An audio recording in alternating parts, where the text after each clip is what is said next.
이번 부흥회는 한 명만 패기로 했습니다. 사사기 기도원만 열심히 좀 한번 파볼까 그런 생각을 하게 됐던 거죠. 자, 그렇다면 사사기 설교 다 들어보셨죠, 그죠? 네, 사사기 안 들어보신 분들은 당황하지 마시고 지금 들어보면 되니까. 뭐 이렇게 들으나 안 들으나 기억력은 안 좋으시니까 다 똑같지요. 자, 이 사사기라고 하는 성경은 어떤 맥락을 안고 있을까요? 사사기의 시작은 이렇게 시작되고 있어요. 눈의 아들 여호수아가 죽으니라. 여러분, 사람이라고 하는 건 태어나서 죽음으로 끝나죠. 성경 역사는 달라요. 성경의 역사는 죽음을 시작으로 생명이 시작되는 거예요. 그리스도의 죽음이 우리에게 생명이 되고, 우리의 헌신과 죽음이라고 하는 것이 또 누군가에게 능력이 되고 소망이 되는 놀라운 역사 말입니다. 자, 이스라엘이 지금 현재 눈의 아들 여호수아가 죽었다는 것은 어떤 말일까요? 지도자를 잃어버렸다는 뜻입니다. 어디로 가야 될지, 어떻게 해야 될지. 여러분, 지금 이제 팬데믹이라고 하는 이런 상황, 아마 우리 어르신들도 한 번도 경험해 보지 못한, 우리가 이렇게 전민족이 2년 넘게 마스크를 쓰고 다닐 거라고 전혀 생각을 못했고, 우리가 처음 시작할 때 6개월만 해도 이제 조만간 끝날 거라고 생각했는데 주님 오실 때까지 안 끝날 것 같은 이 불안감과 수많은 것을 지울 수가 없습니다. 자, 오미크론까지 나왔는데요, 이 모든 여러분들 델타 뭐 이렇게 말하는 게 뭐냐면 헬라어 알파벳입니다. 알파, 베타, 델타, 감마 이렇게 쭉 나가는데 맨 마지막이 오메가인데 자칫 잘못하다가는 변종이 오메가까지 와가지고 그러고 난 다음에 주님이 오지 않을까라고 하는 불안감이 우리 속에 있는 것이 사실입니다. 더 답답한 게 어떤 거냐, 여러분, 이 우리가 알던 알지 못하던, 우리는 전혀 모르던 세상 안으로 확 들어와 버렸습니다. 자, 내가 알고 들어가는 거하고 세상의 환경의 변화 때문에 엄청난 변화가 일어났습니다. 그러니까 전부 다 여러분, 여기 계신 어르신들도 되게 힘들지만 젊은이들도 힘들고요, 우리같이 목사들도 되게 힘들어요. 제가 올해 나이가 52입니다. 근데 저보고 그러더라고요. 젊은 목사다 그러는데 전 도대체 나이가 얼마나 먹어야 젊은 목사를 면할지 모르겠지만, 아니, 목사 안수 받은 지 20년 차 되었으면 그래도 좀 어른 대접 해줄 만도 하신데, 그죠? 문제는 뭐냐면 목사님들이 죽지 않는다는 게 거기에 문제입니다. 어쨌든 간에 장수시대가 되면서 이런저런 상황이 있습니다. 제가 24개월 전에 개척을 했습니다. 그랬더니 많은 분들이 저한테 이런 얘기를 하십니다. 무슨 이 코로나 때 개척을 했냐. 그래서 제가 명확하게 말하자, 내가 개척을 하고 2주 뒤에 코로나가 터졌다. 저는 하나님에 대한 어떤 이미지가 있냐면요, 여러분들 아주 믿음이 좋은 감리교도라서 아마 그런 믿음이 없겠지만, 이 싸구려 같은 장로교라서 그런지 모르겠지만, 하나님은 내 잘되는 꼴 싫어하시는 하나님, 이런 생각이 종종 들더라고요. 맞아요. 어떻게 여러분 개척하도록 그렇게 했으면 좀 밀어주셔야 되는 거 아닌가요? 그죠? 저는 4대째 예수 있는 집안에서 태어났습니다. 저희 아버님도 목사님이시고요. 그러면 여러분, 저희 아버지가 목사님으로 살아가면서 3번이나 개척을 하셨어요. 그리고 지금은 이제 원로 목사님이시지만 목회하시는 동안 18년 동안을 뭐 이렇게 하다 보니까 욕 같긴 합니다만은 그 18해 동안을 철야를 하셨어요. 하루도 강대상을 비운 적이 없고, 뭐 우리 가족들끼리 외식을 한다든지 가족들끼리 뭐 이렇게 뭐 여행을 간다든지 한 번도 그런 경험이 없습니다. 사실은 여러분, 제가 조금 걱정했던 게요, 강경이라고 하는 지역에 대한 걱정이라기보다 충청도라고 하는 넘어설 수 있는 장벽이 너무 크게 느껴졌기 때문입니다. 정서적으로 따지면요, 저는 부산이 고향인데요, 경상도랑 충청남도가 쌍극입니다. 일단 경상도 사람들은, 거기다 부산 사람들은 빨리빨리 대답을 해야 되는데, 충청도 분들의 특징은 뭐냐면 그래도 오늘 빨리 웃으시네요. 보통 집에 가실 때쯤 웃으시는데 벌써 웃으시는 거 보니까 많이 개화가 되셨네요. 보통 충청도 분들하고 대화를 하면 되게 힘든 게 이런 거예요. 부산 사람들은요, 식당에 들어가면서 뭐 먹을래? 라고 묻자마자 이미 먹는다는 전제 아래서 식당을 갑니다. 그러면 뭐 형님 먹는 거 먹지요, 뭐 같은 거 뭐 똑같은 거 먹으면 되지요 라고 말하는데, 충청도 분들은 이야기하는 스타일이 사뭇 다릅니다. 밥은 먹었는가? 아침부터 굶었슈. 어쩌다가 그런 거요? 응? 밥을 줘야 말이죠. 이러다가 밥 먹은 얘기를 하면서 더 배가 고파집니다. 경상도 사람들은 이런 사람들하고 절대 겸상을 하지 않습니다. 빨리 먹어야 되는데 한 4일 동안 이제 어쨌든 제가 설교를 할 건데요. 어지간하면 오늘처럼 오늘 스타트가 되게 좋으시네요 보니까. 집에 가서 잘하대 이러지 말고 여기서 은혜 받으시고 여기서 충만해지시고 돌아가셔서 빨리 주무시는 게 주님을 위해서 기뻐하시는 일입니다. 자, 그런데 여러분, 이 사사기의 내용이 아까 말씀드린 것처럼 여호수아의 마지막 유언으로 시작되거든요. 여러분, 이스라엘 백성들이 영 시원치 않았어요. 우리하고 똑같은 거예요. 성령 충만할 때야 무슨 소리를 못하겠습니까? 하나님 은혜가 충만할 때야 주님을 위해서 내 목숨 드리겠다. 여기 계신 분들, 적어도 주일 저녁 이 시간에 예배당에 나오신 분들은 하나님 나라 진성당원들입니다. 여러분, 그렇죠, 그죠? 낮에 많이 오셨다가 집에 가신 분들, 그분들은 가짜일 확률이 굉장히 높습니다. 이 시간에 오시는 분들은 둘 중에 하나죠, 그죠? 믿음이 겁나게 좋거나 아니면 갈 데가 없거나 둘 중에 하나인데, 어쨌든 오늘 오신 여러분들을 주님으로 축복하고, 어쨌든 여러분들 믿음 좋은 사람들로 제가 믿고 싶은 그런 강렬한 열망들이 마음속에 있습니다. 여러분, 우리가 아무리 아멘이라고 한들 365일 늘 성령 충만할까요? 늘 하나님 은혜로 충만한 사람이 있을까요? 있다면 그거 100% 개뻥입니다. 존재할 수가 없습니다. 다윗도 시험에 들 때가 있었고, 다윗도 넘어질 때가 있었고, 여러분 세례요한도 마찬가지였어요. 예수님을 처음으로 소개했던 분이 누구시죠? 세례요한이었습니다. 요단강에 세례받으러 오셨습니다. 여러분, 많은 분들이 예수님 그러면 떠올리는 이미지가 있으시죠? 한 번씩 그림 보셨잖아요, 그죠? 여러분들이 보셨던 예수님 그림 깔끔하게 해결해 드리겠습니다. 100% 가짜입니다. 예수님 그렇게 절대 생기지 않았습니다. 예수님은 로마인이 아니라 팔레스타인 사람으로 이 땅에 오셨습니다. 그러니까 굳이 떠올리려고 하신다면 10년 전에 죽었던 오사마 빈 라덴처럼 생겼다, 이게 확신이 훨씬 더 원전에 가깝습니다. 예수님 오시기 전 500년 전에 선지자였던 이사야가 예수님의 외모를 추정할 수 있는 한마디를 남기셨습니다. 흠모할 만한 모습이 없다. 얼굴이 안타깝다는 뜻입니다. 여러분, 우리가 생각할 때도 사람은 외모를 봐요. 우리 자매들 어때요? 잘생긴 남자가 좋아요? 안타까운 놈이 좋아요? 벌써 믿음이 없는 거예요. 교회 와가지고 잘생긴 놈을 본 적이 없으니까 전혀 그 믿음이 없는 거예요. 그렇죠? 잘생긴 남자가 좋죠. 그럼 우리 어머니들한테 여쭤볼게요. 잘생긴 놈이 좋아요? 안타까운 놈이 좋아요? 그렇죠. 이제 알았어요. 그렇죠? 살아보니까 같이 있는 분이 안타까운 분이라는 걸 이제 세월 지나서 알았던 거예요. 왜 어머니들이 드라마를 열심히 보시냐면 집에 그런 놈이 안 살거든요. TV 보면서 저 남자가 내 남자다, 내 남자가 저 남자다 라고 생각을 하는 거죠. 예수님 안타깝게 생기셨습니다. 그 다음에 또 이런 게 있어요. 예수님은 수도권 사람이 아니라 지방 출신이었습니다. 어디를 봐도, 저도 아무리 애를 써도요, 경상도 사투리가 없어지질 않아요. 참 독특하죠, 그죠?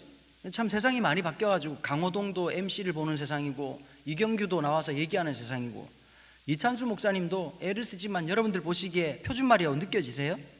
전혀 그렇지 않죠. 하나님이 여러분과 함께 하셔요. 오늘 이 시간 우리의 마음을 드릴 때에 주님이 역사할 줄 믿습니다. 이게 무슨 표준말입니까? 아무리 봐도 대구 사투리가 그대로 남아있는걸요. 여러분, 살아가다 보면 자기의 모습 한 자락 바꾸고 싶은 마음이 있죠. 그런데 예수님도 마찬가지였어요. 예수님 동안 아니었습니다. 노안이었습니다. 30살 때 충격적인 얘기를 들었죠. 네가 아직 50도 되지 못하였는데, 여러분 30대 때 50살이라는 얘기를 들을 만큼 예수님은 피부 관리가 전혀 안 되는 상황이었습니다. 여러분, 예수님 그런 모습으로 이 땅에 오셨지요. 여러분, 그런데 그런 예수를 요단강에 단박에 알아본 분이 누구였냐면 세례요한이었습니다. 기도의 사람, 성령 충만한 사람. 누구도 예수를 메시아라고 생각지 못했습니다. 함께 다 세례요한의 세례를 받기 위해서 요단강에 서 있던 그의 모습을 보고 있다가 누구도 보지 못했는데 단 한 사람, 세례요한이 보라, 세상 죄를 짊어지고 가는 하나님의 어린 양이다. 여러분, 그러면 세례요한은 되게 성령 충만한 사람이어야 되죠, 그죠? 그런데 세례요한이 감옥에 투옥되고 난 다음에 시험에 들었습니다.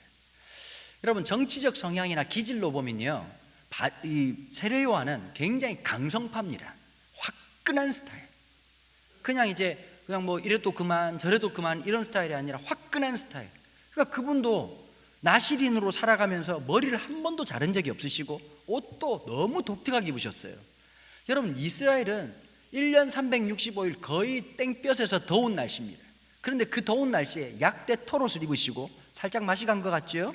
거기다 음식도 독특하게 드셨습니다. 메뚜기 잡아가지고 꿀에 처발라 드시면서 매일같이 요단강에서 노숙을 하셨습니다. 여러분, 목사로서 제일 부담스러운 게 뭐냐면 늘 새로운 설교를 한다는 게 쉽지가 않아요. 여러분들 보시기에는 그 설교가 그 설교 같겠지만 여러분 더럽게 힘듭니다. 우리 여자 성도님들 어떠세요? 아침 먹고 난 다음에 점심 먹고 나서 무슨 고민하시죠? 저녁엔 뭐 해 먹냐? 꼭 처먹어야 되나? 이런 생각을 하잖아요. 그러면 공감해주는 남편들이 계시면 다행이에요. 여보, 오늘 저녁은 우리 밖에 나가서 간단하게 하나 먹을까? 그럼 없던 사랑이 생기는데, 제가 보건대 충남 쪽에서는 그런 남자가 없다는 전설 같은 얘기가 있습니다. 밥 차리는 게 뭐가 힘드냐 라고 생각할지 모르겠습니다.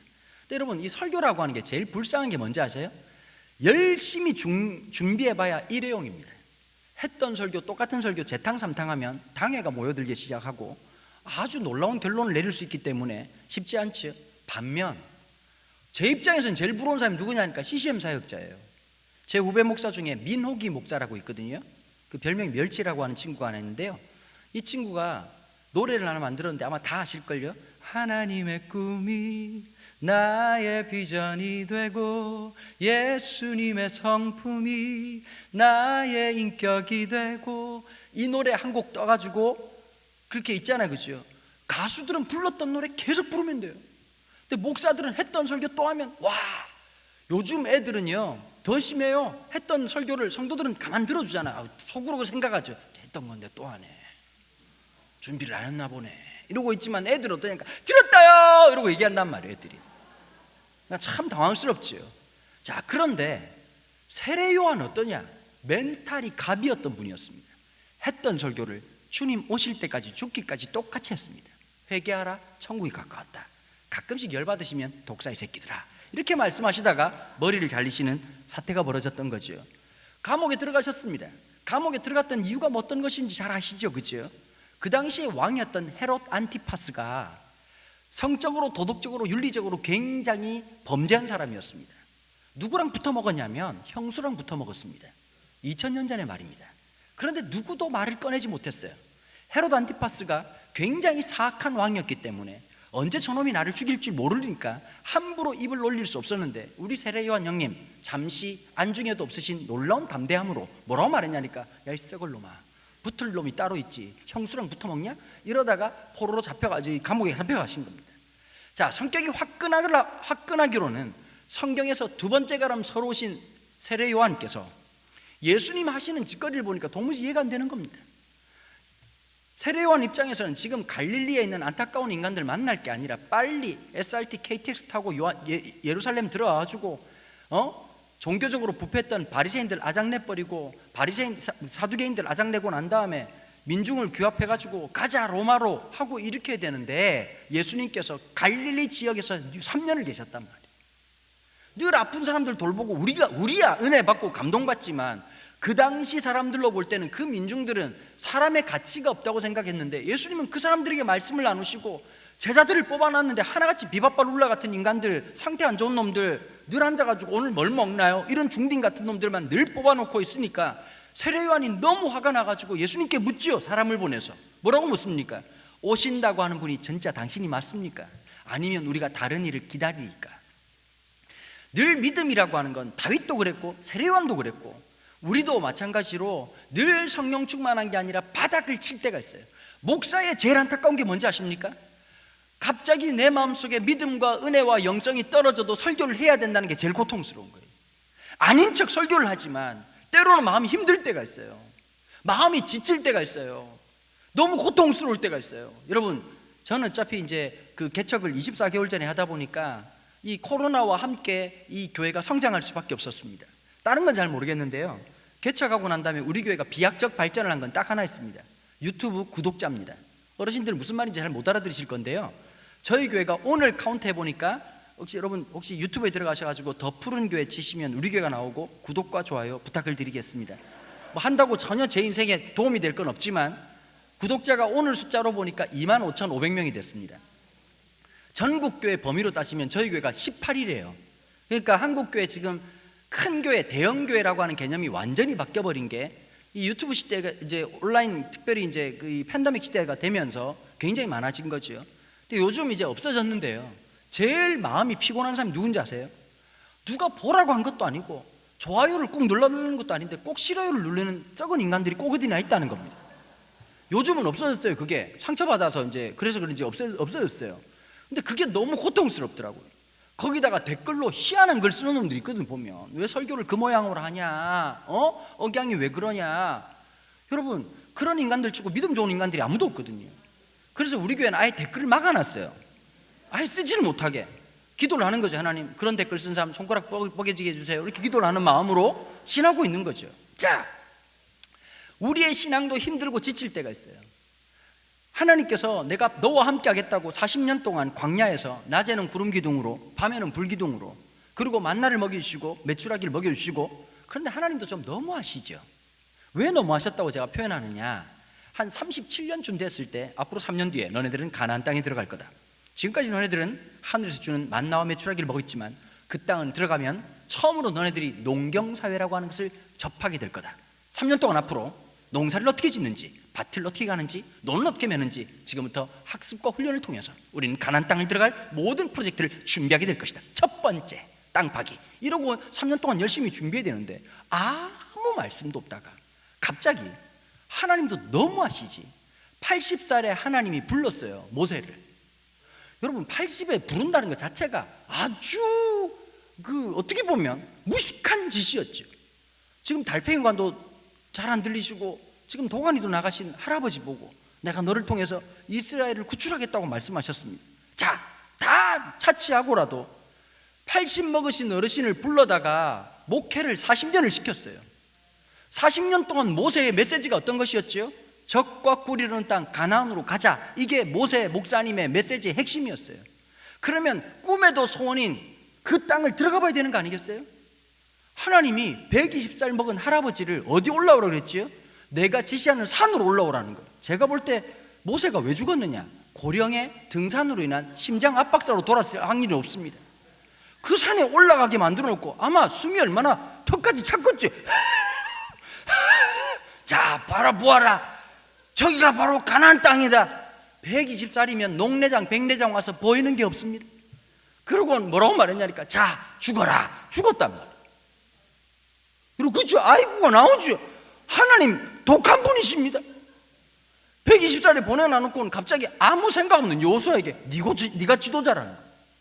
늘 모세 가방 못지하고 있던 요수아가 오늘 저요? 제가요? 예? 깜짝 놀래가지고 요수아의 시대가 시작됐단 말이에요. 여러분, 자로나 우로나 치우치자라 말란 말, 그 말이 무슨 말일까요? 여호수아의 기질을 얘기하는 거예요. 팔랑귀였다, 이런 뜻입니다. 여러분, 교인들 중에 그런 분들이 계세요. 이 사람 말 들으면 이게 맞는 것 같고 저 사람 말 들으면 저 사람 말이 맞는 것 같은 거예요. 갈팡질팡하는 사람들 여러분 많습니다. 어줍지 않게 착하신 성도님들 보면 그런 분들이 되게 많으시거든요. 여호수아가 전형적인 형태였습니다. 근데 하나님 뭐라고 말씀하시죠? 네 입에서 율법책이 떠나지 말게 하며 그 율법책을 준행하면 내가 모세와 함께한 것처럼 너희와 함께할 것이고 내가 모든 전쟁에 함께할 것이라고 말씀하십니다. 여러분, 여호수아를 통해서 어떻게 하게 하시죠? 요단강을 건너가게 하십니다. 그런데 여러분, 요단강이 성지순례 가보신 분들이 잘 아시겠지만 요단강 갔다가 되게 실망하셨죠. 어떤 개천 같은 걸 보고 요단강이라 그래가지고 요단강이라 그러면 그래도 뭐 한강만큼은 될 줄 알았는데 아무리 쳐다봐도 저기서 무슨 세례를 하고 뭘 하기엔 굉장히 부적합하다는 생각이 많이 들 겁니다. 거기가 와디라고 하는 지역입니다. 무슨 말이냐면요, 장대비가 쏟아지면 그 강이 갑자기 범람을 합니다. 그러니까 보통 때는 요단강이 건널 만한 아주 간단한 강이지만 범람기가 되면 생명이 위협받을 만큼 아주 급류가 흐르는 강이었습니다. 하필이면 이 이스라엘 백성들이 강을 건너가려고 할 그때가 급류가 일어났던 때였습니다. 그래서 가나안 7 종족들이 어떻게 생각했을까요? 저 멍청한 놈들이 죽으려고 아주 용을 쓰는구나. 강이 범람하고 있는데 건너가려고 한도다. 그런데 하나님이 뭐라고 말씀하시죠? 제일 먼저 법궤를 든 제사장들이 먼저 들고 나아가라는 거예요. 무장한 자들이 먼저 나아가라는 거예요. 근데 여러분, 그 발을 내딛자마자 홍해에서 모세가 그랬던 것처럼 그 물이 말라서 마른 땅을 지나가는 것처럼 했다, 이렇게 표현합니다. 그러면서 가나안 7 종족이 이스라엘을 뭐라고 불렀냐? 강을 건너온 사람들이란 뜻으로 히브리인이라고 하는 말이 처음으로 생기게 된 겁니다. 히브리라고 하는 말이 강을 건넜다, 처음 들어보셨죠? 우리는 교회를 다녔지만 아는 게 별로 없습니다. 그냥 너무 주님을 믿고 그냥 아멘만 얘기하다가 히브리가 무슨 말인지 많이 듣긴 했는데 그게 무슨 뜻인지 모르고 강을 건넌 사람들, 그 말의 뜻은 은유적으로 표현하면 죽음을 이긴 사람들, 죽음을 극복한 사람들. 여러분 현대로 하면 어떻게 될까요? 그리스도인, 예수의 사람들. 죽음도 좌절도 낭망도 고통도 한계도 넘어서는 하나님의 사람들, 예수의 이름으로. 여러분, 아까 우리 목사님이 그런 얘기 해주셨잖아요. 뭐 새롭게 하소서 나오고 다니엘 기도에도 나오고. 사실은 저는 그렇게 생각해요. 예수 만난 사람들은요 다 새롭게 하소서 간증할 사람들이에요. 여러분들이 왜 못 나오신지 아세요? 말을 더럽게 재미없게 해서 못 나오신 거지. 말만 재밌게 하면 누구나 예수 만나면 다 새롭게 하소서 나오는 거예요. 여러분, 다니엘 기도에 간증자가 별거 있나요? 예수 만난 우리가 다니엘 기도의 간증자 아니겠습니까? 유별난 사람, 특별한 사람들이 아니라 여러분 이 자리에 여기까지 앉기까지 여러분들 인생 속에 찾아오신 주님, 그 슬프고 힘들고 고난스럽고 고통스러웠던 그 시간에 내 심령의 문을 두드리셨던 주님의 은혜로 여기 온 거 아니겠습니까? 눈물 없이는 들을 수 없는. 그러니까 한 분 한 분, 아마 여기 있는 권사님들 한 분 한 분 얘기하면 우리 얘기 끝나기 전에 주님이 오실 수도 모르는 그런 기나긴 이야기들이 얼마나 많겠습니까? 저도 마찬가지고 여러분들도 마찬가지고 그 인생 생활 속에서 하나님께서 기다려주시고 역사해 주셨던 거죠. 그리고 가나안 7 종족을 향해서 하나님 뭐라고 말씀하시죠? 내가 너에게 이미 주었노라. 선지자적 완료형. 여러분 과거형으로 썼어요. 여러분 죽고 난 다음에 지금 안 줬어요, 그렇죠? 그러면 미래 시제를 써야 되잖아요. 그런데 이 히브리어 원어가 어떻게 되냐니까 미완료 시제예요. 미완료 시제. 완전히 완료되면서 끝났다, 주어졌다. 그래서 보통 이것을 신학적으로 뭐라고 말하냐, 선지자적 완료형이라고 얘기하거든요. 너무 명확한 사건일 때 하나님이 이미 가나안 7 종족을 주기로 약속을 하셨던 거예요. 자, 그러고는 지파들 12지파가 땅을 뽑습니다. 자, 이 느낌이 어떤 느낌이냐? 여러분, 우리가 평생 주님 섬겼으면 좀 복을 주셔야 되잖아요, 그렇죠? 어떠세요, 여러분? 노년에 집 한 채 있고 싶으시죠? 그냥 수도권에 아파트 한 38평 괜찮으십니까? 마음에 드십니까? 아니 아멘이 이건 아멘으로 할 게 아니라 좋아요라고 얘기를 하셔야 돼요. 자꾸 주님도 부담스러워 하시니까 아멘 하면 주님이 자꾸 책임져 주셔야 되니까 이건 제가 하는 얘기라서 아멘이라고 하면 신적 권위가 없어요. 여러분 38평 괜찮으시죠? 그죠? 천당 밑에 분당 어떠세요? 천당 밑에 분당 아름답죠? 청담동, 여러분 적과꾸리를 흐른다. 제가 사실 청담동이랑 잘 맞는 목사예요. 한손엔 에스프레소, 한손엔 프레즈를 들으면서 아름다운 아침이에요. 이게 너무 아름다운 목사지요. 자, 강남 38평 아파트를 주님께서 주시겠다는 거예요. 가서 점령하라. 그리고 이제 한 분 한 분 얘기해 주시는 거예요. 우리 권사님한테 어디냐니까 롯데캐슬 1807동 17층에 1호. 그래서 할렐루야 이러고 이제 비밀번호는 천사 별표 이렇게 해가지고 딱 알려줬어요. 천사 별표 누르고 띠리리 띡띡 하고 문을 열었는데 아무도 없을 줄 알았는데 어떤 떡대 같은 놈이 온몸에다가 용 또아리를 틀고 여기에 그냥 뱀이 또아리를 들고 앉아가지고 어쩌었을까, 남의 집을 왜 눌렀을까 이렇게 하고 있으면서 어머 이거 주님이 우리 주신다 그러니까 무슨 헛소리냐고. 그리고 깜짝 놀라서 돌아가가지고 주님께 얘기하는 거예요. 주님, 동호수가 잘못된 것 같아요. 그랬더니 주님이 하는 말, 아니야 잘 찾아간 거야. 사람이 있던데요. 그래, 그 아이를 죽이면 되는 거야. 이게 이스라엘이 당했던 일이란 말이에요. 갑자기 새록새록 느껴지시죠? 바로 여러분 남 얘기니까 믿음으로 살면 되지. 여러분 그리스도인들이 제일 재수 없을 때가 언제였을까요? 깊은 공감 없이 정답만 말할 때. 여러분 제가 그런 마음이 들더라고요. 왜 성도들이, 강남에 있는 성도들이 점집에 가느냐. 보통 목사님들이 어떻게 설교하죠?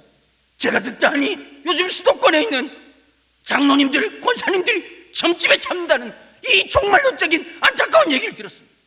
이게 믿음입니까? 이런 개같은 신앙이 어디서 나타나는지 모르겠습니다.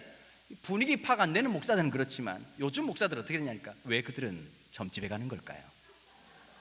그들은 어떤 염려와 근심으로 가게 되는 걸까요? 그들의 심리, 그 한중심으로 함께 가보실까요?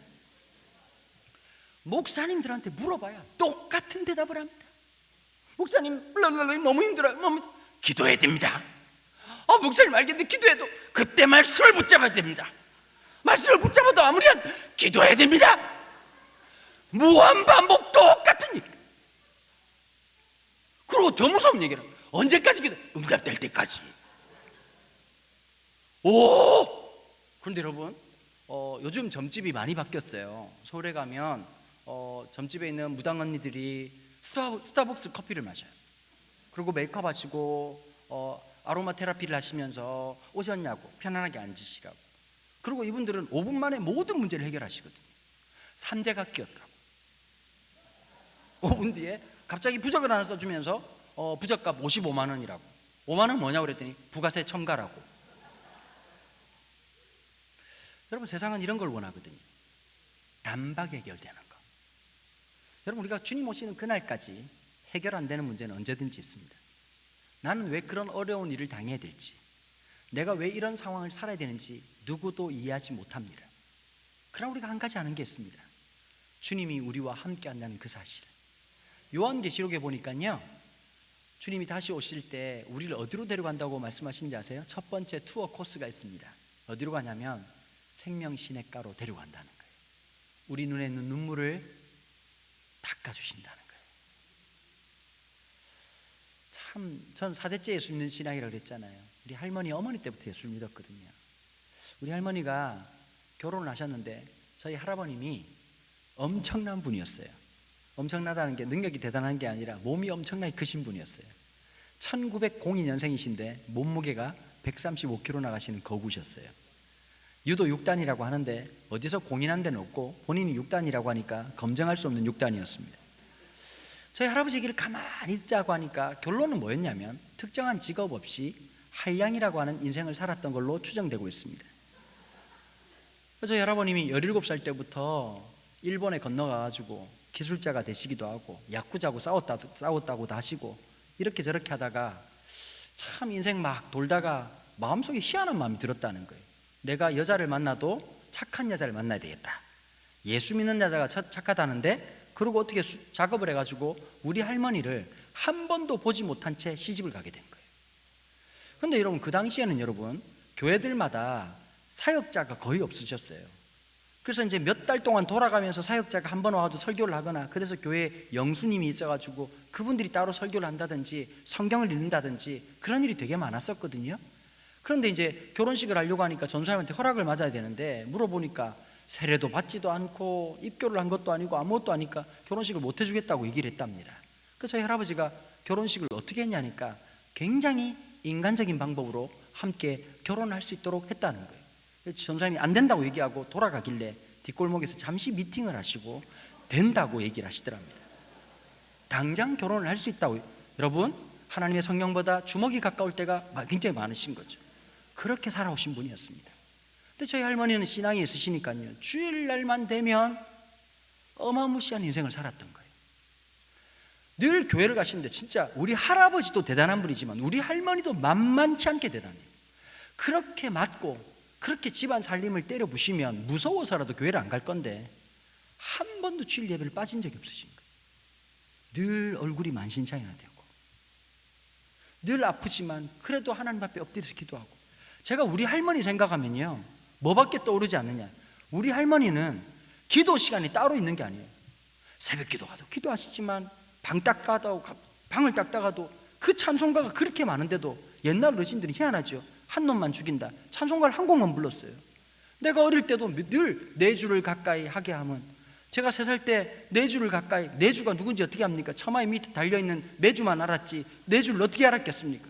제가 어릴 때 놀랬던 거죠. 우리 할머니 희한하다, 집에도 매주가 많은데 뭘 또 그렇게 가까이 하나. 나이 들고 알았던 거예요.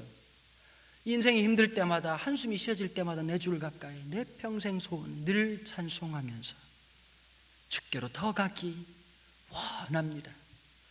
여러분, 그 할머니 그 기도가 우리 할아버지 40살 때 기적 같은 은혜로 예수를 믿게 됐어요. 저희 할아버지가요, 옛날은 변소라 그랬잖아요.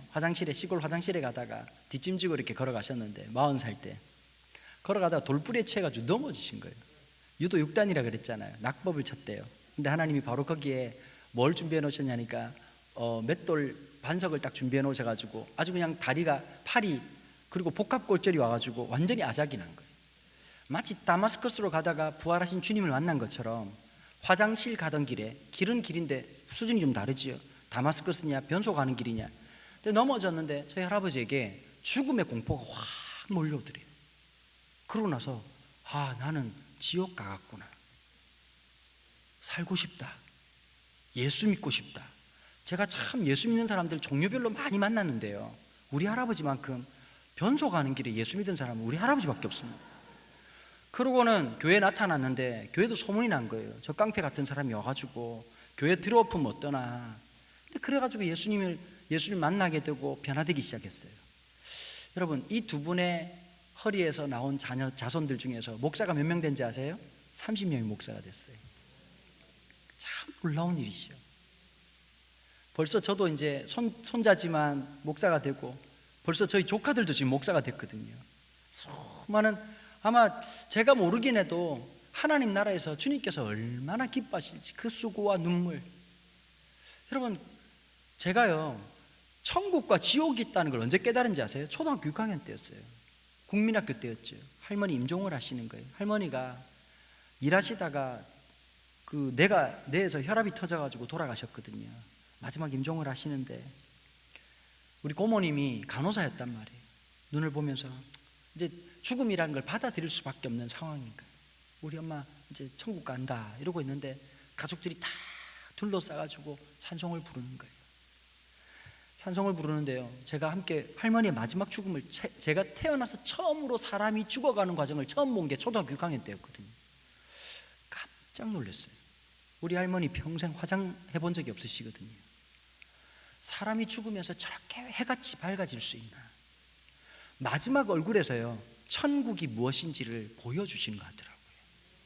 우리 할아버지 그 말 하더라고요. 우리 김 권사 아버지 집에 가네. 우리 김 권사 주님 품에 안기나 보다. 그러고는 딱 한마디 하고 눈물을 딱 흘리시더라고요. 김 권사 먼저 잘 가 있어라. 내가 곧 뒤쫓아갈게. 여러분, 저희 할머니 인생 참 눈물 많고 참 마음 아픈 인생이었어요. 자녀를 9분이 낳으셨어요. 2분이 어릴 때 돌아가셨어요. 그리고 그 자식들 돌보면서 가난한 어머니였고, 아무것도 할 수 없는, 학교 근처에도 가본 적이 없는 그 어머니 입장에서 때로는 자녀들에게 도와주지 못할 때 그 기도가 눈물이 되고 그 눈물이 찬송이 되고, 그렇게 살지 않았겠습니까? 그 어려움 속에서도 하나님의 놀라운 역사를 경험하고 살아서, 진짜 제가 이런 말 별로 안 좋아했거든요. 참 부모님의 기도가 힘이 있다, 할아버지 할머니의 기도가 힘이 있다. 저는 요즘 뼈저리게 느낍니다. 여러분, 어르신들 보통 그런 얘기 하잖아요. 아이고 목사님, 저는 이제 나이 들어가지고 할 수 있는 게 아무것도 없습니다. 여러분, 여러분들의 기도를 하나님이 들으시고 하나님이 역사하신다는 거, 우리의 어떠함으로 살아가는 것이 아니라 우리와 함께하는 분으로 살아간다는 놀라운 사실. 이스라엘이 마찬가지였던 거예요. 이스라엘은 오합지졸이고, 여러분, 그러나 가나안 7 종족들은 철기 문화로 완전히 무장하고 있었거든요. 이스라엘은 아직도 청동기였어요. 언제까지 청동기였는지 아세요? 블레셋과 전쟁할 때, 다윗과 골리앗의 전쟁을 할 때 사울이 자기가 입고 있던 갑옷을 다윗에게 주려고 했죠. 유일하게 철기로 된 갑옷을 입고 있었던 게 사울이었거든요.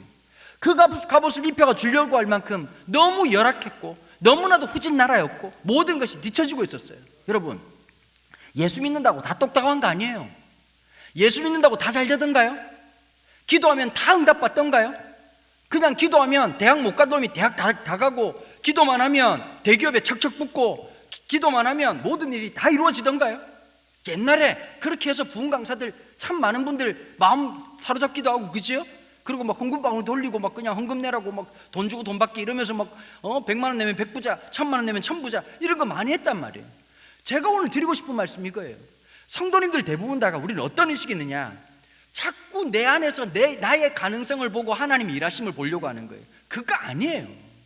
우리는 여전히 부족해요. 세상에 똑똑한 사람을 부르려고 했으면 우리를 불렀겠냐고. 관악산 밑에 있는 서울대학교 다니는 놈들을 부르든지, 대전에 카이스트에 있는 놈들을 부르든지. 말을 알아듣시나 이분들이? 하여튼 그런 분들을 불러가지고 똑똑하고 잘난 사람을 부르는 게 천번 만번 낫지 않나요? 저도 설교를 해보니까요, 똑똑한 놈들이 설교도 잘 들어요. 제일 안타까운 놈들이 누구냐? 교회에 있는 놈들이요. 그냥 올림픽 정신으로 와가지고, 야, 말씀 듣고 있니? 예? 오늘 말씀 듣고 어땠니? 예? 넌 기도 제목이 뭐냐? 예? 선생님, 얘기해봐. 간식 하나 더 주시면 안 됩니까? 이런 머리가 썩어 있는 놈들만 보고 있다가, 머리 팡팡 잘 돌아가고 똑똑한 놈들 보면 훨씬 더 나을 때가 있습니다. 사랑하는 여러분, 우리가 잘나서 주님이 선택하신 거 아닙니다. 어쩌면 찐따 같고 부족하고 연약하지만 그 인생을 들어 쓰신 거예요. 여호수아가 대단해서가 아니고 모세가 대단해서가 아니고, 여러분 80살에 대단해봐야 뭐가 대단하겠습니까? 아무것도 할 수 없을 때, 우리의 무능이 극에 달했을 때, 이 코로나 때 우리가 할 수 있는 것이 아무것도 못한다고 생각할 그때가 주님이 일하실 때랍니다. 주님이 역사하실 때인 거예요. 여러분, 고난의 시간에 뭘 해야 되지요? 우리의 무능이 끝을 달리고 있을 때 하나님의 전능이 시작되는 위대한 순간, 우리의 무능을 주님 앞에 올려드릴 때 하나님의 전능하심이 함께하는 것. 여러분, 이스라엘의 승리가 딴 거 아니었지 않습니까? 믿음이었어요. 첫 번째 성이 여리고성이었어요. 가장 큰 성이었던 여리고성. 여리고성을 어떻게 무너뜨렸죠? 하나님 말씀 순종해서. 하나님 말씀은 굉장히 낯선 요구인 거예요. 이해가 안 돼. 뭐라고 말씀하셨죠? 성을 한 바퀴씩 돌으라는 거예요. 여러분, 성을 돈다는 게 얼마나 위험한지 아시죠? 위에서 돌을 던진다든지 활을 쏘면 그냥 여지없이 죽는 겁니다. 거기에서 하나님께서 요구하신 건 딱 하나였어요. 순종이었어요. 여러분, 하나님 명령하신 것 중에 이해되는 거 있던가요? 모세 보고 10가지 재앙을 내리고 난 다음에 하나님도 지금 기가 막히시지, 최초의 내비게이션을 역사하셔가지고 내가 너와 함께하마 어디로 처박아 놓으셨죠? 홍해 앞바다였어요. 홍해 앞바다에 있고 갑자기 띠리딩띵띵 띠리딩 길이 없음 이러고 있는데 갑자기 뒤에 이집트 기마병이 쳐들어왔단 말이에요. 이스라엘 백성들이 뭐라고 외치던가요? 야, 우리가 뒤질 데가 없어가지고 여기서 왔냐? 우리 거기 있다고 그러는데 왜 안 간다고 그랬지 내가. 하여튼 저 영감쟁이 처음부터 기분이 안 좋았어. 입에서 욕이 쌍욕이 터지고 있는데 주님이 뭐라고 말하냐니까, 모세야 두려워하지 말고 네가 지팡이를 들고 바다로 가라는 거야. 모세가 어떻게 느꼈어? 이렇게 사람을 보내는구나, 이렇게 생각하지 않았겠습니까? 구명조끼가 있는 것도 아니고 아무것도 없이 바다로 들어가라는 거예요. 여러분, 베드로를 주님 처음 만났을 때 밤을 새가지고 야간 조업을 했는데 눈이 새빨개져가지고 밤이 새도록 열심히 노력했는데 한 마리도 못 잡았습니다. 자, 여러분 물어볼게요. 기분이 좋았을까 안 좋았을까요? 안 좋았다 정도가 아니라 아이들 말대로 하면 개빡칠 때입니다. 이미 뚜껑은 열려있는 상태고 한 놈만 걸려라, 아장내자. 그런데 갑자기 예수님이 말씀도 없이 남의 배에 올라타셨어요. 예수님 보면 되게 상남자였어요. 서울 남자 같으면 이렇게 하지 않았겠죠? 어머 죄송해요, 제가 좀 타도 될까요? 어머 너무 당황하셨죠? 저도 당황했을 것 같아요. 서울 스타일인데 주님께서 타자마자 배를 띄워라 이렇게 말씀하셨더니 이상한 놈이네, 배를 띄워야 되겠네. 그러고 설교를 하시는 거예요. 설교가 끝나고 난 다음에 뭐라고 적용하셨냐니까, 깊은 데로 가서 그물을 내리라. 자, 베드로가 뭐라고 말하죠? 내가 보시옵소서, 내가 밤이 맞도록 수고하였으나 얻은 것이 없지만은. 여러분, 여기에 빈정상하고 속상하고 열받은 느낌이 들지 않으세요? 이거 경상도 스타일로 한번 해볼게요. 알아들으실지 모르겠는데, 지금 뭐라케 샀습니까? 지금 그것도 열린 입이라고 시부리 샀습니까? 눈깔이 한번 봐보이소. 벌겋지요? 고추장을 처발란 게 아니고 밤새도록 일하다가 실핏줄이 다 터져갖고 눈가리가 뻘건 겁니다. 니도 한번 이래 만들어줄까? 근데 내가 보면 뭐라고? 지금 밤이 새도록 수고해가지고 물고기를 한 마리 잡은 게 없는데 또 가가지고 그물을 내리라고? 여러분, 이 요구가 타당하십니까? 타당하지 않아요. 여러분, 교회에서 신앙생활 해보니까 교회에서 섬기는 일이 영광만 있던가요? 욕바지입니다. 욕바지. 그래서 제일 좋은 자리가 어딜까요? 대형교회 기둥 뒷자리가 제일 좋은 자리입니다. 꼭꼭 숨어라, 머리카락 보일라. 여러분, 교회는 국정원처럼 다닐 때 제일 안전한 곳입니다. 이순신 장군 정신으로 아무에게도 내가 예수 믿는 사실을 알리지 말라. 여러분, 시골 교회가 어려운 게 있어요. 눈이 너무 많아요. 도시 사람들 제일 바보처럼 귀농, 귀촌 얘기하잖아요. 여러분, 귀농하는 순간 살아 숨쉬는 CCTV가 300대고 400대입니다. 진짜 피곤한 일이거든요. 여러분, 봉사한다면 또 일하다 보면 앞에서 나선다고 뭐라 그러고 지 혼자 다 한다고 그러고 온 욕이란 욕은 다 들어야 되는 거예요. 여러분, 그런 어려움 속에서 주님을 위해서 헌신한다는 게 쉬운 일이겠냐고요. 쉽지 않은 일이에요. 하나님의 요구 앞에 살아간다는 것. 여러분, 승리는 딴 데 있지 않아요. 여러분들의 계획과 여러분들의 삶의 모습으로 승리하는 것이 아니라 마지막 결정적인 순간은요, 순종이에요. 제가 목사로 이렇게 살아가면서 생각보다 되게 센 것 같은데 별로 안 세거든요. 제가 마음속에 어린 왕자 한 명 살고 있습니다. 제가 늘 마음속에 무슨 얘기를 하면 거절당할 것에 대한 두려움이 되게 많은 사람이에요. 개척하고 난 다음에 한 분에게 집사님 이런 일 좀 맡아달라고. 근데 마음속으로 이미 준비하고 있었어요. 목사님 도와드리고 싶은데 좀 힘들 것 같다고. 여러분, 그럼 저 같은 스타일은 어떻게 하는지 아세요? 되게 화들짝 놀라면서 괜찮다고, 진짜 괜찮다고, 진짜 아무렇지 않다고 이러고 집에 가서 3, 4일을 시름시름 앓는 놈입니다. 근데 제가 그 집사님에게 거절당할 것을 염두에 두고 집사님 좀 도와달라고 얘기를 했습니다. 근데 그 집사님 날 보고 딱 한마디 하시더라고요. 목사님, 순종하겠습니다. 여러분, 단순히 목사 말을 들어서 기뻤던 게 아닙니다. 제 마음속에 어떤 마음이 들었냐면요, 나도 주님 저렇게 섬겨야지. 이순재 선생님 정신으로 묻지도 따지도 않고 자꾸 뭘 물어싸. 서울 애들 겁나 재수없어. 뭐 하자 그러면 그게 어떤 일이죠? 언제부터 언제까지 해야 되는 거죠? 고민해 볼게요 이러고 가는 거예요. 여러분, 진짜 주님 앞에서요 항상 준비되어 있는 사람. 우리 집에 그릇이 되게 많거든요. 근데 한 번은 제가 올해 20주년이에요. 결혼 20주년이에요 20년을 버티고 살았던 컵이 하나 있더라고요. 다 깨지고 유일하게 하나 남았던 컵이에요. 근데 우리 집에서 제일 많이 쓰인 컵이에요. 어느 날 갑자기 이 컵의 생산지가 어딘지가 궁금해가지고 뒤를 봤는데 놀랍게도 대륙에서 오신 분이었어요. 메이드 인 차이나. 1,000원짜리였겠죠. 근데 제가 그런 마음이 들더라고요. 우리 집에 몇십만 원짜리 몇만 원짜리 컵보다 이 컵이 더 소중하다는 생각이 들어요. 하나님, 제가 이 컵처럼 사용되게 해주십시오. 만만한 사람, 언제든지 주님 말씀하시면 예할 수 있는 사람. 여러분, 이스라엘 백성들이 그 일을 실패했던 거예요. 점점 내몰리고 있다가 여호수아가 마지막 유언처럼 뭐라고 말하지요? 오늘 너희와 너희 집이 섬길 자를 택해라. 그딴 식으로 예수 믿지 말고 똑부러지게 믿으려면 확실하게 믿고, 아니면 너네들 원하는 것처럼 바알을 섬기든 아세라를 섬기든 마음껏 해라. 하지만 나와 내 집은 여호와를 섬길 것이다. 집회를 했더니 사람들이 다 울면서 나와 우리의 집이 여호와를 섬기겠습니다. 그러고는 사사기에서 눈의 아들 여호수아가 죽으니라 제비를 뽑아 요셉 지파가 제일 먼저 올라가서 싸우는데 문제가 하나 있었어요. 이기는 것 같았는데 보니까 산 기슭에 올라가 있던 이 가나안 족속들이 철병거를 가지고 있으니까 점점 밀려가지고 있다가 점점 밀리는 상황이었는데, 점점 어떻게 되느냐, 밀린 것으로 끝나는 것이 아니라 하나님을 버리고 이방신을 섬기면서 점점 무너지는 모습이 성경에 나오는 거예요. 오늘 보니까 이런 말씀이 있습니다. 1절입니다. 6장 1절. 이스라엘 자손이 또 여호와의 목전에 악을 행하였으므로, 여러분, 목전이라는 말이 뭐냐면 눈가리 앞에서 이런 뜻이거든요.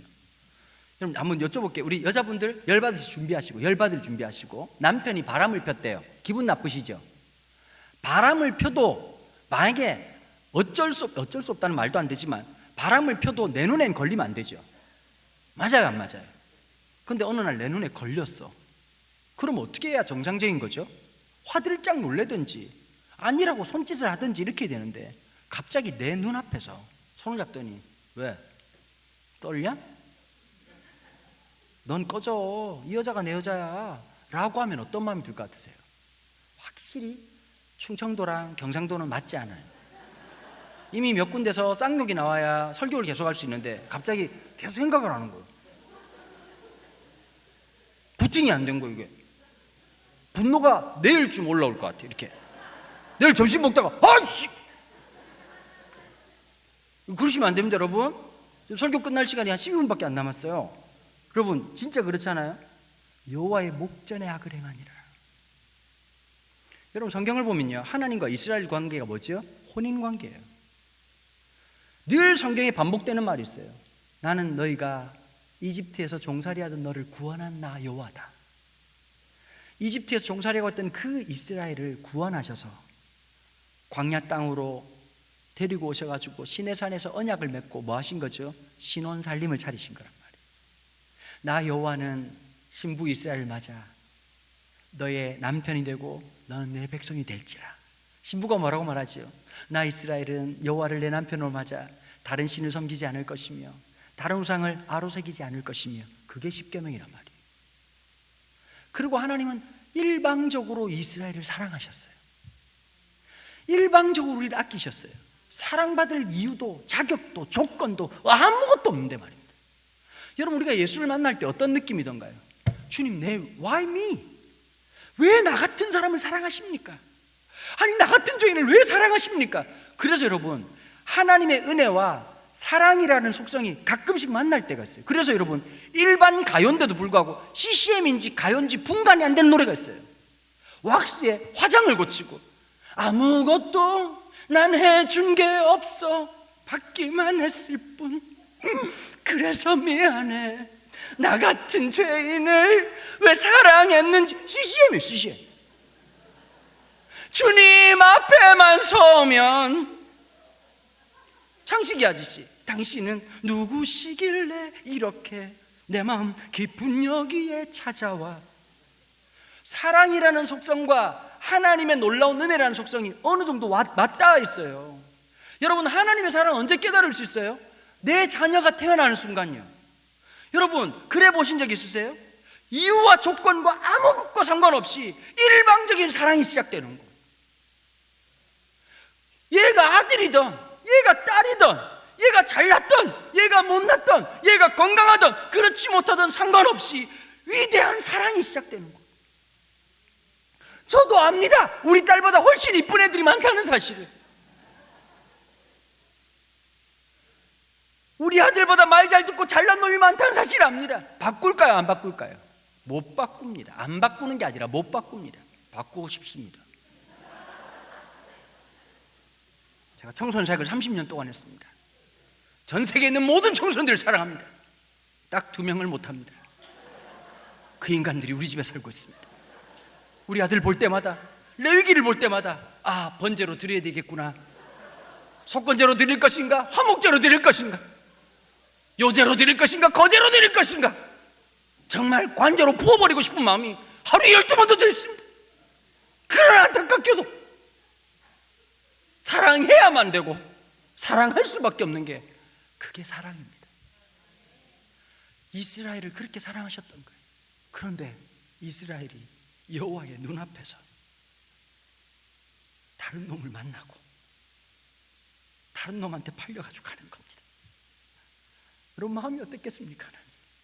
그 쓰린 마음에 보내주는 거예요. 하나님의 최고의 벌이 뭔지 아세요? 교통사고 나게 하는 거 아니에요. 병 걸리게 하는 거 아니에요. 하나님의 최고의 벌은 유기예요. 버려두시는 거. 여러분, 그 표현을 오늘 본문에서 뭐라고 말했죠? 미디안의 손에 판이라. 자, 민수기에 보면 이런 말씀이 있어요. 광야에서 하나님의 말씀을 듣지 않다가 길이 험악해짐으로 이스라엘 백성들이 모세한테 막 쌍욕을 했어요. 갑자기 불뱀을 보내셔가지고 물려 죽는 사건이 생겼거든요. 우리나라 성경에 보면 불뱀을 보냈다 이렇게 돼 있죠. 영어 성경도 send, 보냈다고 돼 있습니다. 히브리어 성경은 어떻게 되냐니까 라라고 돼 있습니다. 라라고 하는 말이 무슨 말이냐면 열쇠를 잠궈놨는데 열었다는 뜻입니다. 자, 그러면 열었다는 것은 그전 상태가 어땠다는 뜻이죠? 잠겨졌다는 뜻이죠, 그죠? 자, 이스라엘 백성들이 광야로 들어가는 것을 원했을까요? 원하지 않았습니다. 왜 원하지 않았을까요? 가면 죽으니까요. 한낮 온도 50도 올라갑니다. 한밤 기온 영하 1도까지 떨어집니다. 여러분, 보통 환절기라고 하면 일교차가 12도 이상 날 때 환절기라고 얘기합니다. 환절기가 되면 제일 큰 문제가 어디에 생기죠? 면역 체계가 문제가 생깁니다. 특별히 연세 많으신 분들 지금 따라오시는 거죠. 지금 말을 못 알아들으신 것 같아가지고 갑자기 지금 막 너무 힘들어하시는 것 같은 느낌이 확 드네 그냥.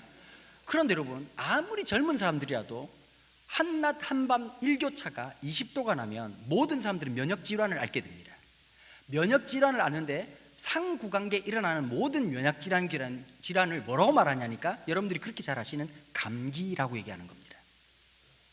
감기라고 하는 것은 면역 질환이에요. 코로나도 마찬가지죠, 그죠? 면역이 약한 사람들한테 치명적이란 말이에요. 자, 그런데 한낮과 한밤의 일교차가 50도가 나요. 살 수 있습니까, 없습니까? 못 살아요. 거기다가 물이 없어요. 거기다가 불뱀과 전갈이 우글우글 대고 있는 거예요. 그러면 하나님께서 어떻게 하셨느냐? 이스라엘 백성들이 40년 동안 어떻게 갈 수 있었느냐? 불뱀을 없앴느냐? 전갈을 없앴느냐? 저는 아니라고 생각해요. 하나님이 그들의 입과 그것들의 독침을 잠궈 놓으신 거예요. 여러분 이거 아세요? 우리 오늘 하루 살아가면서도 우리가 못 느껴서 그렇지 하나님의 보호하심, 하나님의 함께 하심이 있었기 때문에 여기 있는 거예요. 참 죽을 일 많고 어려운 일 당할 일 많지만 우리가 잘나서 그런 게 아니라 하나님의 보호하심이 있어서 여기까지 온 거예요. 그런데 여러분, 특권이 계속되자, 하나님께서 자꾸 호의가 계속되자 마치 특권처럼 생각했던 이스라엘이 하나님 어떻게 하셨죠? 그러면 내가 없는 세상이 뭔지 한번 경험해봐. 그러고는 불뱀에 입을 열어놓으신 거예요. 마찬가지죠. 늘 하나님께서 돌아오라고, 정신 차리라고 말할 때 돌아와야 돼요. 그런데 어떻게 하느냐? 마음을 딴 데 두고 있는 거예요. 그러니까 하나님 뭐라고 말하냐니까, 그럼 네가 좋아하는 그 미디안한테 가봐라. 7년 동안 미디안의 앞자리인데 어떻게 했다고요? 미디안이 철저하게 이스라엘을 경제적으로 지배했던 이야기. 여러분, 다른 민족들은 보통 정치적 지배를 하죠. 일본 놈들처럼 들어와가지고 우리 한반도를 지배하고 총독부라고 한 이름으로 입법, 사법, 행정이라고 한 전체 권력을 쥐고 있던 반면 미디안은 독특한 민족이었어요. 원래 이놈들이 기만 민족이거든요. 그게 유목민들이에요. 그러니까 이 사람들한테는 영토가 중요한 게 아니라 뭐가 중요하냐? 경제적 착취가 중요한 거예요. 7년 동안 어떻게 했느냐? 늘 온 게 아니야. 얘네들 언제 나타나느냐? 추수 때만 나타나는 거. 빠바바방 곡식이다 이건데 이러고 와가지고 곡식을 싹 쓸어가 버려요. 7년 동안 양이나 낙타나 모든 게 없어져 버린 거예요. 여러분, 이것에 대한 진단이 어떤 것이죠? 성경에서 나오고 있는 게 바로 그것이 7절 보세요. 이스라엘 자손이 미디안으로 말미암아 여호와께 부르짖었으므로. 여러분, 부르짖었다는 말이 기도했다는 말일까요? 아닙니다. 이 부르짖었다는 말이 히브리어 원어로 즈아크라고 하는 말인데요, 이건 너무 고통스러워서 신음소리를 질렀다는 거예요. 너무 힘드니까 소리를 질렀다는 뜻이에요. 그러니까 하나님 어떻게 하셨죠? 8절에 여호와께서 이스라엘 자손에게 한 선지자를 보내시니, 누군지는 모르겠는데 한 명의 사람이 나타나서 왜 우리가 이런 일을 당하고 있는지, 왜 이런 어려움을 당하는지를 장황하게 설명하고 있는 겁니다. 그게 어떤 내용이지? 아까 말씀드린 것처럼 여호와 하나님께서 이집트에서 종살이하고 있던 너네들을 구원하신 것 아니냐? 40년 동안 낮에는 구름 기둥으로 밤에는 불 기둥으로 역사하지 않았느냐? 가나안 족속에게 와서 하나님이 어떻게 했느냐? 너네들이 힘이 아니고 너네들이 능력이 아니라 하나님을 의지하고 신뢰할 때 지배하고 통치하고 다스려야 되는데 너네들이 여호와를 떠났기 때문에 이와 같은 일이 벌어진 것이 아니냐? 사랑하는 성도 여러분, 요즘 여러분들의 문제는 어디에 있다고 생각하십니까? 돈 때문이라고 생각하십니까? 머리가 나빠서 그렇다고 생각하십니까? 운이 안 좋아서라고 생각하십니까? 아닙니다. 하나님은 지금도 찾으십니다. 하나님을 신뢰할 사람들 말입니다. 하나님을 전부라고 말하는 사람들 말입니다. 구약 성경에 보면요, 굉장히 중요한 단어 하나가 나옵니다. 남은 자. 남은 자라는 말이 무슨 말이냐면 마지막까지 그 고난과 역경 속에서도 하나님을 의지한 자들, 유명한 자도 아니고 대단한 사람도 아니었지만 마지막까지 하나님이 전부인 사람들. 여러분, 어느 날 한국교회가 똑똑한 사람들이 지도자가 되고 한국교회가 돈 많은 사람들이 지도자가 되면서 오늘 이 모양 이 꼴 된 겁니다. 하나님을 섬기는 사람이 아니라 힘 있는 사람, 하나님을 섬기는 사람이 아니라 스펙이 대단한 사람. 여러분, 교회는 절대 그러면 안 됩니다.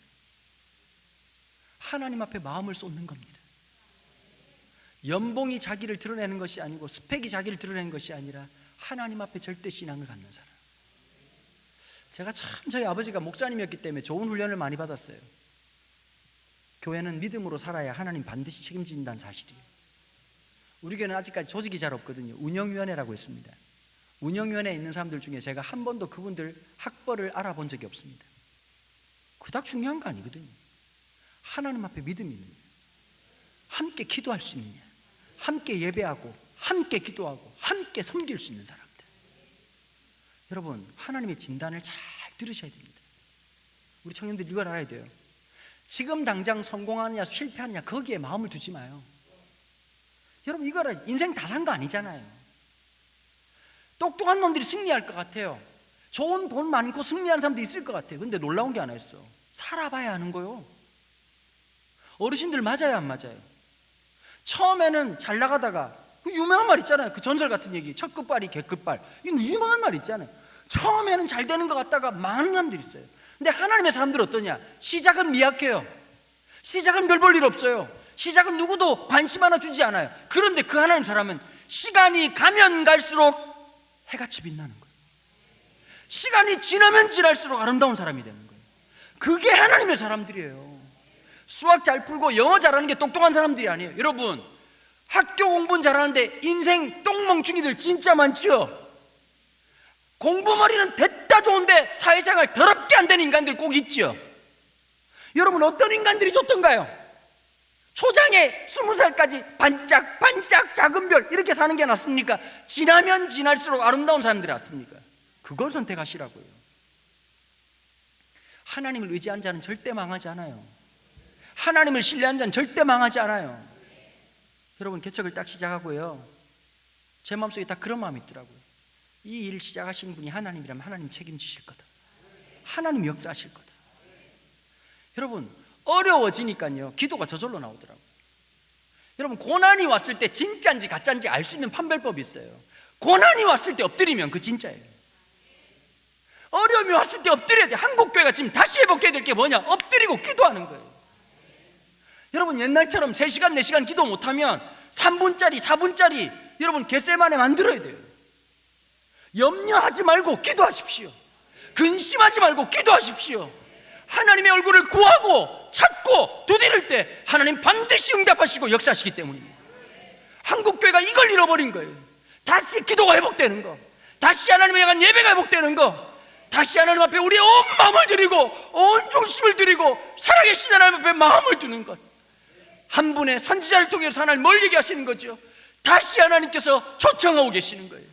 다시 진단을 통해서 무너진 미디안에 무너진 이스라엘을 다시 부르시고 있는 모습입니다. 오늘 이 집회가 4일 동안 진행되는 이 집회가 우리를 다시 부르신 하나님의 은혜로 새롭게 하는 역사가 있기를 축복합니다. 다시 한 번 더 기도가 회복되어지고, 여러분들, 우리가 지방에 있지만 하나님의 역사는 지방 가운데 역사하시고 우리의 심령 가운데 역사하시고, 우리가 기도할 때에 하늘 보좌를 움직이고 역사하실 하나님이 살아계시고 역사하신다는 사실. 여러분, 기도할 수 있다면 절망하지 마십시오. 온 사방이 절망으로 우리를 에워싼다 할지라도 하늘의 소망을 가지고 살아가는 사람들. 여러분, 한국 사람들 다 힘들다 어렵다 그러지만 웃기잖아요. 밥 다 먹고 살아요. 맛집은 줄 서서 가요. 그렇지 않던가요? 우리 방역 잘 지키고 함께 기도하는 거예요. 내일은, 여러분, 보통 집회가 이렇거든요. 첫날 이렇게 많이 오다가 내일 안 와요. 보통 이 조직의 특징이거든요. 강사를 시험하는 가장 중요한 게 뭐냐면 다음날 몇 명 오냐, 이게 제일 중요한 거예요. 여러분, 함께 하는 거예요. 같이 기도하고, 오늘 청년들도 왔는데 내일 방학 중인 중고딩들 같이 와가지고, 어차피 갈 데 없어요. 여러분, 거의 생각이 없거든요. 와서 이제 애들 롤 하는 방법 2가지. 안 오면 죽여버리겠다, 아니면 갔다 오면 2만 원 줄게, 이러면 다 오게 돼 있어요. 걔들 다 바벨론 포로들이거든요. 같이 와가지고, 여러분, 이런 집회가 되면 좋겠어요. 유치동부 아이들부터 시작해주고 내일 모레 돌아가실 권사님들까지 함께 은혜 받는 놀라운 역사. 여러분, 그러면서 뭘 배워야 되느냐? 우리 젊은 세대가요, 어른들의 경건성을 배우는 거예요.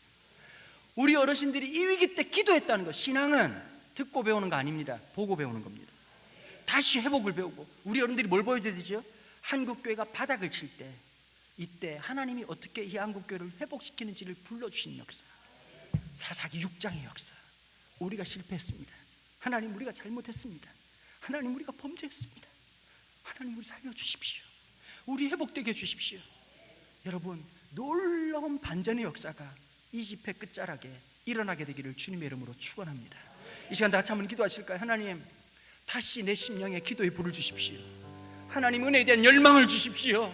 다시 부르심의 역사가 있도록 역사해 주시옵소서. 절망하지 않게 도와주시고 하늘을 향해 부르짖게 하여 주시옵소서. 나의 도움이 되신 하나님, 나의 산성이 되신 하나님, 나의 반성이 되신 아버지 하나님, 함께하여 주시옵소서. 우리가 잘못했습니다. 내가 완악했습니다. 내가 하나님 앞에 범죄했습니다. 주님, 살려 주시옵소서. 회복되게 하여 주시옵소서. 시간 다 같이 한번 주여 3번 크게 부르짖고 통성으로 기도하며 나갑니다. 주여.